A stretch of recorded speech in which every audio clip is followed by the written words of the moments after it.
আমার এই চ্যানেলে প্রতিটা দিন নিত্য নতুন সিলেবাস নিয়ে আলোচনা করা হয়। প্রতিটা দিন ও নিত্য নতুন বিষয়ের প্রশ্ন ও উত্তর সম্পর্কে প্রতিদিনের আলোচনা করা হয় ও নতুন ধরনের শিক্ষণীয় ভিডিও প্রতিদিন দেওয়া হয়। চলুন কথা না বাড়িয়ে ভিডিওটা শুরু করা যাক। ফার্স্ট প্রশ্ন, গৌরবাহ বা কাব্যের রচয়িতা কে ছিলেন? উত্তরটি হলো বাক্পতিরাজ গৌরবাহ কাব্যের রচয়িতা ছিলেন। নেক্সট প্রশ্ন, কোন সম্রাট হুল আক্রমণ প্রতিহত করে? উত্তরটি হলো স্কন্দনগুপ্ত হুল আক্রমণ প্রতিহত করে থাকেন।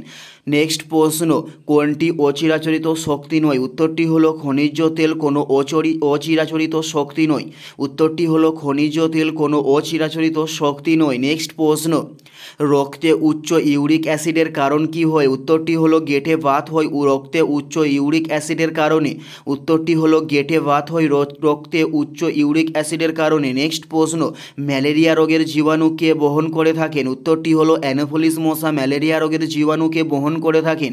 নেক্সট প্রশ্ন, অপারেশন ফ্লাড বলতে কী বোঝায়? উত্তরটি হলো শহরের দুগ্ধ সরবরাহ বৃদ্ধিকে অপারেশন ফ্লাড বলতে বোঝানো হয়। উত্তরটি হলো শহরের দুগ্ধ সরবরাহ বৃদ্ধিকে। নেক্সট প্রশ্ন, কাউন্সিল অফ বারভাইস কে সংগঠিত করে? উত্তরটি হলো নানাফরিন ব্রিজকে কাউন্সিল অফ বারভাইস বলা হয়। নেক্সট প্রশ্ন, নীল বিপ্লব কথাটি কিসের সঙ্গে সম্পর্কিত? উত্তরটি হলো মৎস্য উৎপাদনের সঙ্গে নীল বিপ্লব কথাটি সম্পর্কিত। উত্তরটি হলো মৎস্য উৎপাদনের সঙ্গে নীল বিপ্লব কথাটি সম্পর্কিত।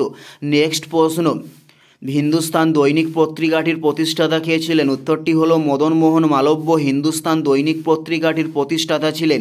নেক্সট প্রশ্ন, কোন বছর টাইটানিক জাহাজ ডুবে যায়? উত্তরটি হলো 1912 সালে টাইটানিক জাহাজ ডুবে যায়। উত্তরটি হলো 1912 সালে টাইটানিক জাহাজ ডুবে যায়। এটাই ছিল এই ভিডিওর লাস্ট প্রশ্ন। আর কোন ধরনের শিক্ষণীয় ভিডিও আপনারা প্রত্যেকে দেখতে চান অবশ্যই কমেন্টে লিখে জানাবেন। পুরো ভিডিওটা দেখার জন্য আপনাদের প্রত্যেককে আমাদের ইউটিউবের পক্ষ থেকে রইল অসংখ্য